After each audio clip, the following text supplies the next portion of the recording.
Ladies and gentlemen, please put your hands together as I welcome on stage to deliver the official welcome address, Colonel David Devasahayam.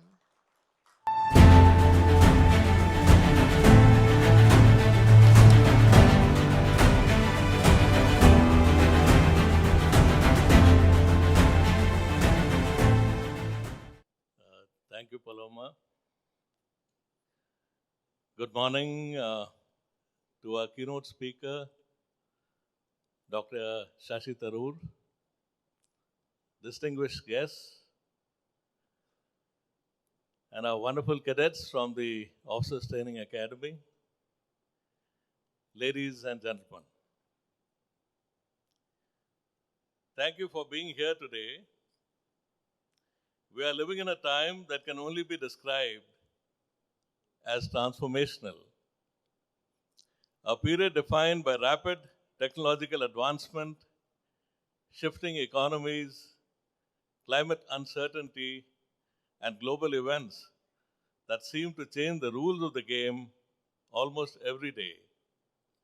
This is the era of disruption.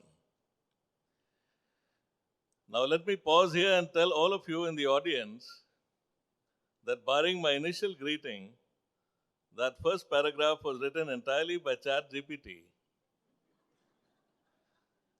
a generative artificial intelligence tool for text. That is the world we live in today. And many of those words are not really a part of my vocabulary. And now I'd like to set the tone for today's deliberations. Though it may be disappointing, I would like to continue this in my own words and not artificial intelligence. Technological disruption is changing the nature of work. Artificial intelligence is writing our emails, analyzing our data, and even interviewing candidates. The line between work and life has all but disappeared for many of us. In the last few years, our world has faced a relentless sequence of upheavals, global pandemics, economic uncertainties, climate crisis, and social unrest. While innovation brings incredible opportunity, it also brings volatility. Constant change can be exhilarating, but it can also be exhausting. In this environment, wellness isn't just a lifestyle choice, it's a survival skill. Today I want to discuss what wellness truly means in this era, why it matters more than ever, and how we can cultivate it not just as individuals, but also as communities, workplaces, and societies. As we gather here this morning, we are redefining wellness together. We are asking the harder questions. How can we care for our nervous systems in a world that never powers down? How do we build communities that prioritize empathy over productivity? How can technology serve healing rather than fracture it? We are all aware of the psychological impact of the always-on culture, driven by our devices, notifications, and social media. We are more connected than ever, and yet, paradoxically, more anxious, more fatigued, and often lonelier than ever. This is not a brief chapter of change. This is now the new normal. In the face of such disruption, our traditional models of wellness, such as occasional self-care, annual checkups, or short-lived resolutions, are no longer enough. In the past, wellness was often seen as a luxury, something we pursued in peaceful times, a personal add-on to an otherwise functional life. Today, wellness is no longer optional. It's foundational. The Radiant Wellness Conclave is a chance to step into that inquiry, not with easy answers, but with curiosity and courage. You will hear from experts, healers, technologists, intellectuals, policymakers, and ordinary people doing extraordinary things in disrupted spaces. So, what do we really mean by wellness in this era? Wellness is no longer about green smoothies, yoga classes, or digital detoxes. In an age of constant change, wellness is resilience. It is adaptability. It is sustainability of our bodies, our minds, and our communities. True wellness is about finding an inner equilibrium when the outer world is chaotic. It's about developing the capacity to be still when everything around us is in motion. This means shifting our focus from occasional fixes to everyday practices. The practice of setting healthy digital boundaries in a world that never turns off. The courage to rest occasionally, not because you earned it through exhaustion, but because rest is a form of resistance to the burnout culture. And beyond the individual, wellness is about systems. Schools must teach emotional intelligence, not just academic achievement. Cities must be designed to support well-being, not just productivity. There are 4 pillars of wellness that I believe are especially vital in this disrupted world. The first is mental clarity. In an age of information overload, mental clarity is a superpower. It can help us reclaim attention and reduce reactivity. It's not about ignoring the chaos, it's about creating a space between stimulus and response. The second is physical sustainability. This isn't about hitting the gym 5 times a week. It's about listening to your body.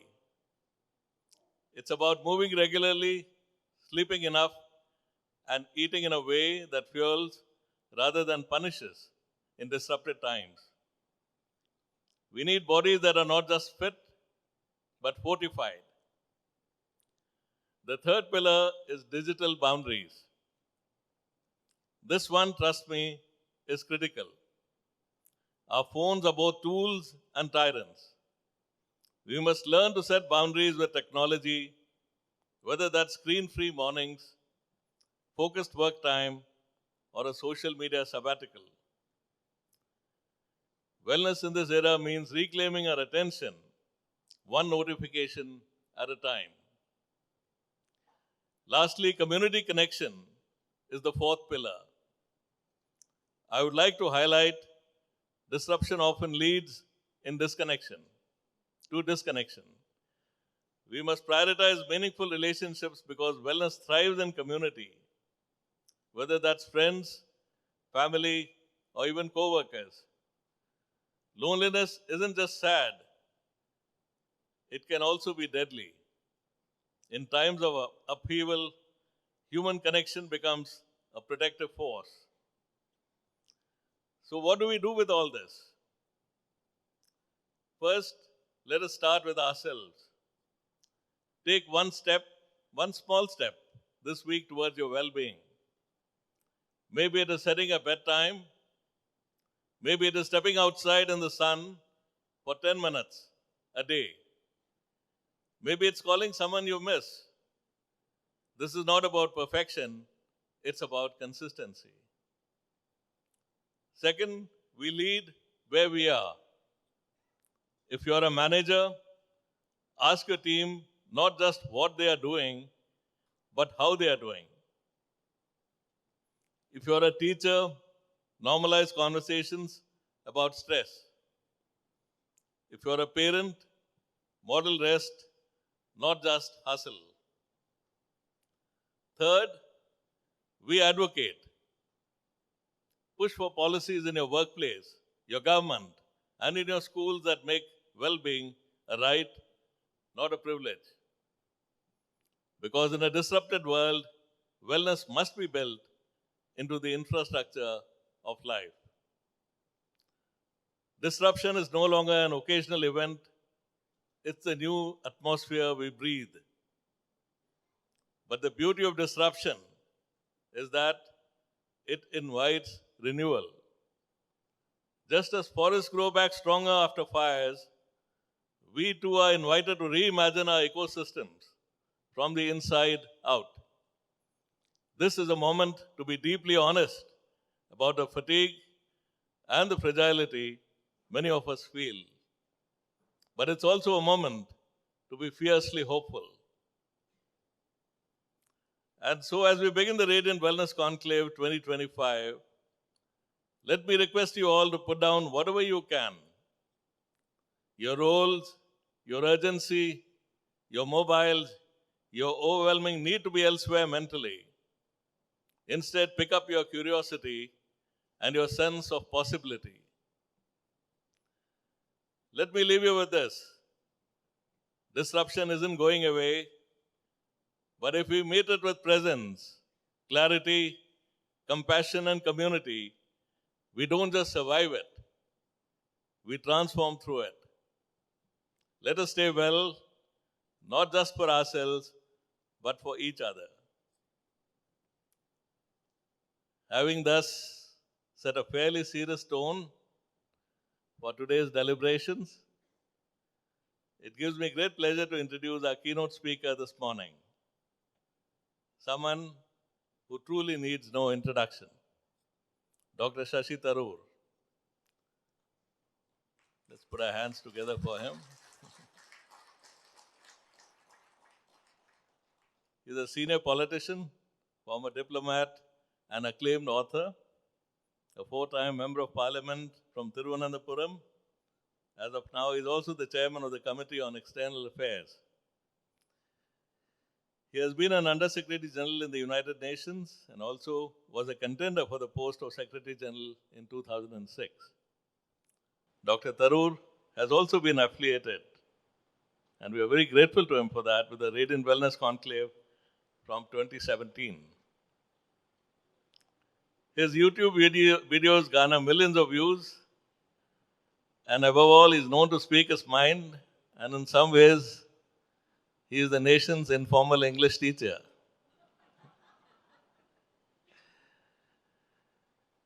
But he is best known for speaking his mind and speaking the truth the way it is. We hope to see a lot of that today from every speaker during today's conclave. You know, Chennai used to be famous for that. Every discussion used to be the elemental purity of one's integrity shone through what you said. A good example, his views about the US president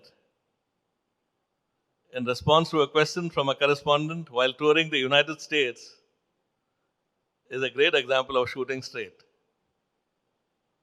Look, it's really not our place, especially since I have been introduced as a member of an Indian parliament and so on. I shouldn't be commenting on political leaders in foreign countries on their soil. But having said that, it's also true that people have their political preferences. And mine is not a political preference. I don't pay taxes here, so I don't care if they're lower or higher. I don't, I'm not seeking to be an immigrant here. Even when I had the right to apply, I didn't. And therefore, I'm not worried about their stand on immigration. Those are other issues. On policy issues, everybody in this hall is entitled to their own preferences. But just the personal manner strikes me as not entirely as agreeable or pleasant as one would like to see in a distinguished American political figure. I had the great honor of meeting 4 or 5 American presidents during my time in the US and having detailed conversations with both the Bushes, with Clinton, much more briefly with Obama. I mean, these are people of certain class, a certain distinction, and it's not politics. There are 2 Republicans in that list and 2 Democrats. But there was a certain both political heft, statesman-like gravitas, and intellectual quality that I find woefully lacking in this gentleman. That's the personal. But before inviting Dr. Tharoor on stage, for Dr. Renuka and I, she's the one who set the spark in 2014. She came up with this idea. And as all good husbands, I was quite skeptic at that point of time. But then it is now 10 years, and the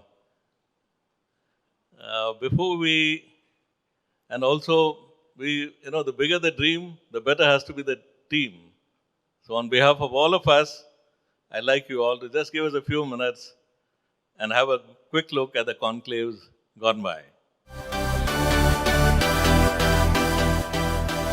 First ever Wellness Icon Award.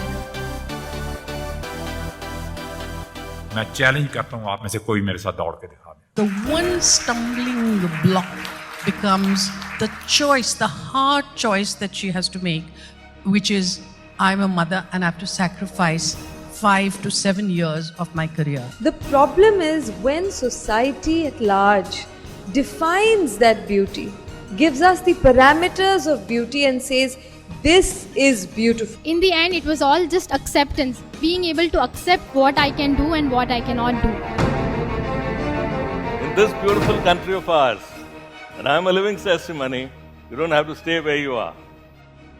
Suppose you want to transit, you can.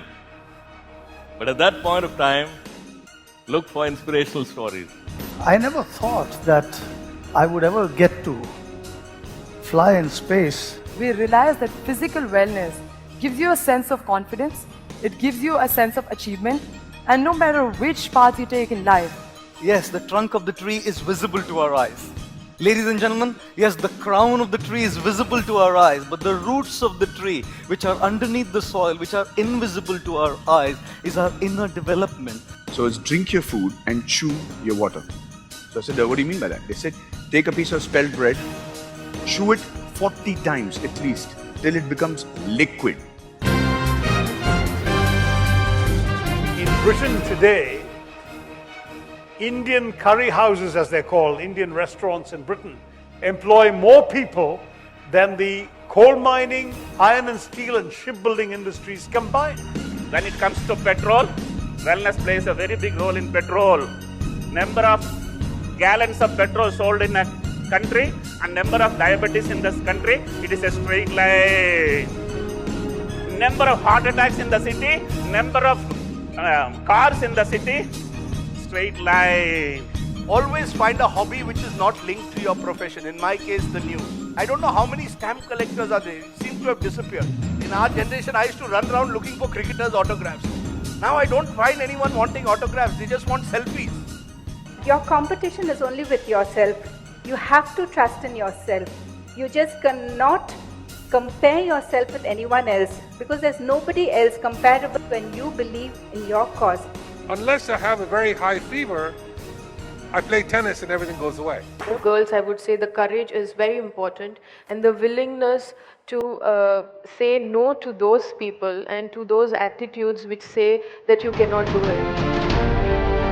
Today we're talking about so many things. We're talking about economy, we're talking about beyond all that.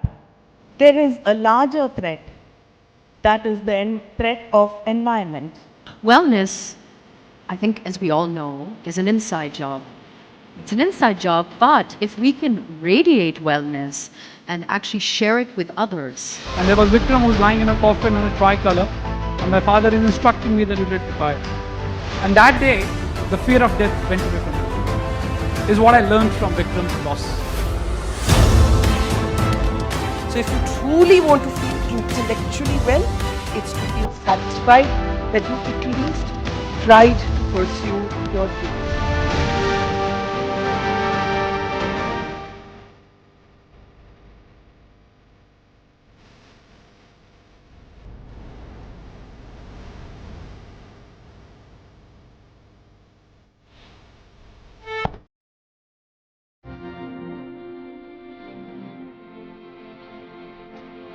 It's time that we make a lot of noise on the environmental issue so that pressurize the government, whether it is a state or the national government or the world governments. Ours is the only generation which could take action for the future.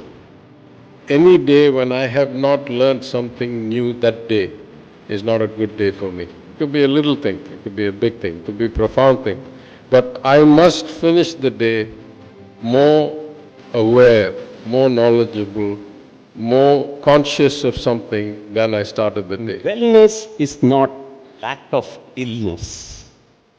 It is actually a state of mind where physical, mental, and social well-being.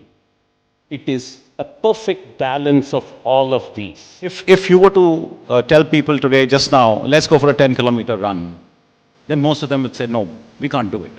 But if you can say, I can do it, you will attempt. You may not be able to complete it. But then if you train, you will be able to complete it. We can recommend stuff early so that we can detect it. And it's all about prevention, early detection, and early treatment.